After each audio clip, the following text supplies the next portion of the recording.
Okay, young man, young woman, are you willing to follow the science on shacking up? Hi, I'm Scott Ott with Bill Whittle and Stephen Green. This episode of Right Angle is brought to you by the members at BillWhittle.com. Those folks already know this, but if you're watching us for the first time and want to make sure you don't miss a single episode, make sure you hit that like button, the notification bell, the subscribe button. Go over to Rumble and watch us there as well and hit the thumbs up thing over there. And then go to BillWhittle.com and hit the star rating system. Give us 5 stars if you think it's worth that, less if you don't. We're grateful for all of that. Gentlemen, here's the situation. There's a column in the Wall Street Journal by a couple of guys who are part of an Institute for Family Studies, and they're reviewing research on 50,000 women that were followed over a period of time. And it calls into question one of the fundamental premises that for more than a generation has been believed, and that is, if you want to reduce the risk of divorce, it's a good idea to live with someone before you marry them. And in fact, it's a good idea to put off marriage until you're maybe 30 or so, because then you'll be more mature, you'll get your career underway, and you're much less likely to risk getting a divorce. So your marriage will be more stable at that point. Well, actually, it works fairly well for some women. In fact, if you have been cohabitating or shacking up with someone, it's a good idea, according to the research, to wait until you're about 30 to get married. 70% of cohabitors waiting until they were about 30 years old made it less risky. However, there was a group of women who had a significantly lower divorce rate than others. And that was women who got married in their early to mid-20s, never having lived with a man who was not their husband. Stephen Green, this is fascinating research here because the idea has always been, test drive the vehicle before you commit to it. And what this research seems to be saying is that if you commit to it first, you don't have to worry about the test drive, and you're much less likely to get divorced if you actually don't have the previous experience of living either with that person or any other previous person. Steve, does this research surprise you? No, it perfectly describes my life. I spent my 20s and my very early 30s as a sort of notorious serial monogamist. And I screwed up every single relationship, whether it was me actively screwing it up once we were involved or screwing it up by choosing the scary wrong girl to begin with. That was there's one first woman I lived with out of the two. I no longer speak her name. The last person I said her real name to, true story, died 6 months later of leukemia. So this is a true story. I don't want to hear it. Exactly. I do not speak her name. I simply refer to her as the spooky chick. And that's what it's been since we broke up in 1990 or 91, whenever that was, long time ago. That may have been a correlation without causality. Well, I figure it was, but I'm not going to take any chances because I like the people I like. Smart. Yeah. It's a safety thing. And the spooky chick thing is based on an old Matt Groening Life is Hell cartoon. Anyway, 9 Types of Girlfriend. And then my next serious relationship was not long after that. And we moved in together, and we stayed moved in together for, it must have been 2.5 years. And there comes a point when you've been living with somebody for so long where you've either got to fish or cut bait. You just either get a break up or get married. And we bought all this furniture.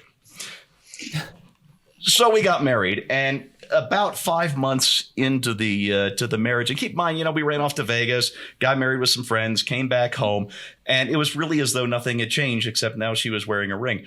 And about 5 months into the marriage part of the relationship, I woke up one morning, I'm like, oh crap. Wrong woman. And it wasn't her fault. She was lovely and intelligent and everything you could hope for, but just not the right person. I'm afraid I handled it very, very badly. I apologize for all of that stuff. But after that, I told myself, no more moving in with somebody. When you get married, you just gotta do it. You just got to make the commitment and do it the old school way. It's worked for a very, very long time. I met the right girl when I was 31 years old. We have been together, or we got together, and we dated just very seriously from the night we met, and we both made that kind of commitment. No drama, none of this break up, get back together kind of stuff or any of that. I proposed after we'd been dating for just 9 months. We got married for 9 months after that. And this August, we'll celebrate our 20th anniversary of marriage. It was a brutal movie until the ending. Wow. That's great. Right? Hey, Bill Whittle, this is some fascinating research here because, first of all, the idea that cohabiting women are getting experience and knowing how to do things right is just completely debunked by this. In fact, women who live together with the guy that they ultimately marry are 15% more likely to divorce.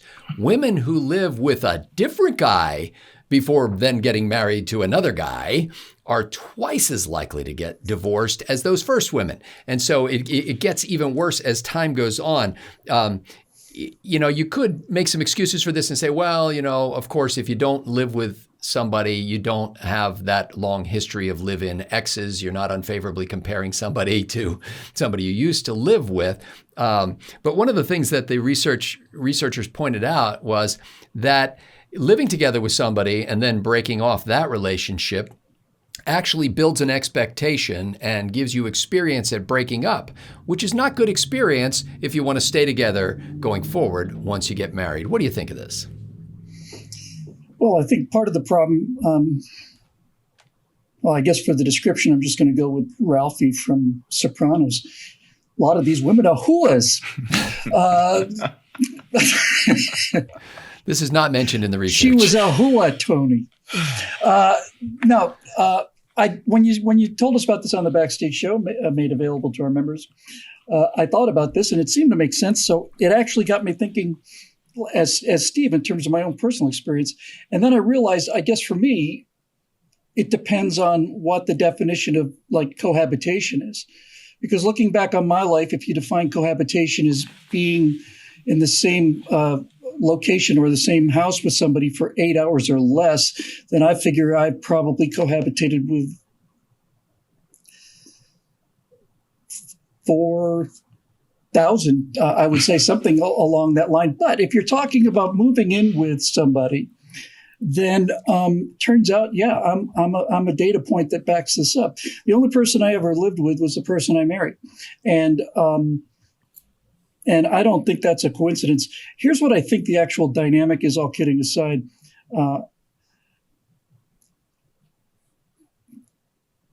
There is, at least my experience, and I think most people would agree with this, in a lot of ways, that first year of marriage is the toughest. And there's actually kind of a 1 or 2 or 3 year bump there where it's like, you haven't really completely settled in yet. And if you think that you can get out of it, then a lot of people don't make it through that rough patch and get to the part that comes after that, where you really do realize I have just completely accepted this person and they apparently have completely accepted me. And then things just kind of go on cruise control after that, and you go the distance. Our parents and our grandparents didn't have anything like the divorce rate that we had. Now, part of that, of course, was it was a lot tougher to get divorced, but most of it was they courted each other, and they didn't get to test drive the car. They got to do window shopping. I don't know why this comes to mind, but I do remember being a kid and getting the Sears catalog in October for Christmas and seeing this Voyage to the Bottom of the Sea adventure set, and I was in the water every day in Bermuda. I wanted this so much that after a month, I started making models of these things out of cardboard and Scotch tape. I wanted it so much and for so long that when it finally got here, I still remember that with absolute joy. We're human beings. We put emotional value on things predicated on how badly we want them and how long we want them badly.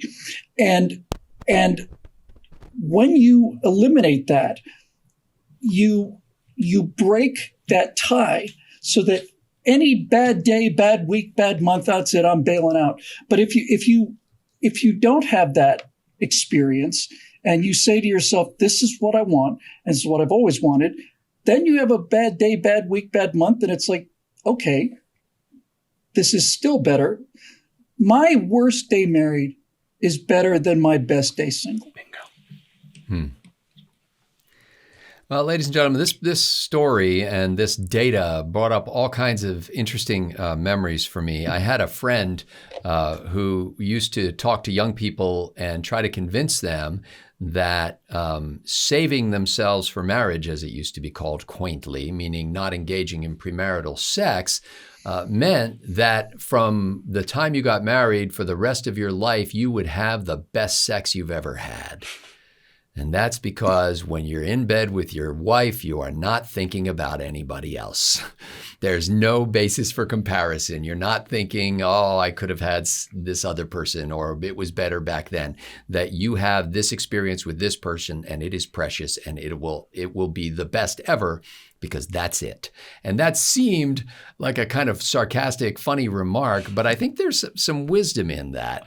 And this data is backing it up to basically say these, what we think are silly young people who are 23, 24, 25 years old and, getting married without having test driven anybody are actually staying married. Whereas the wise people who were saying, I'm going to test drive several to make sure I get the right one, and then I'm going to wait until my career is established, so therefore will be stable and all that kind of stuff, are planning for a process that cannot be planned. In other words, life does not submit to your wishes.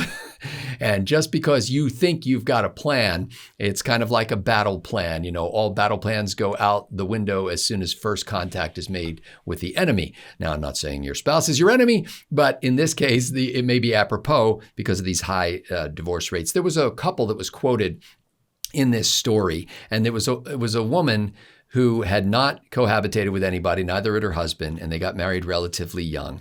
And I thought this was just endearing. She said, in talking about her marriage and living together with her husband, she said, I've been surprised at the beauty of the mundane. And she meant just cooking with her husband or having a meal or whatever. There was a fascination with it, almost a sacred space and event that was happening there that was different than it would have been otherwise.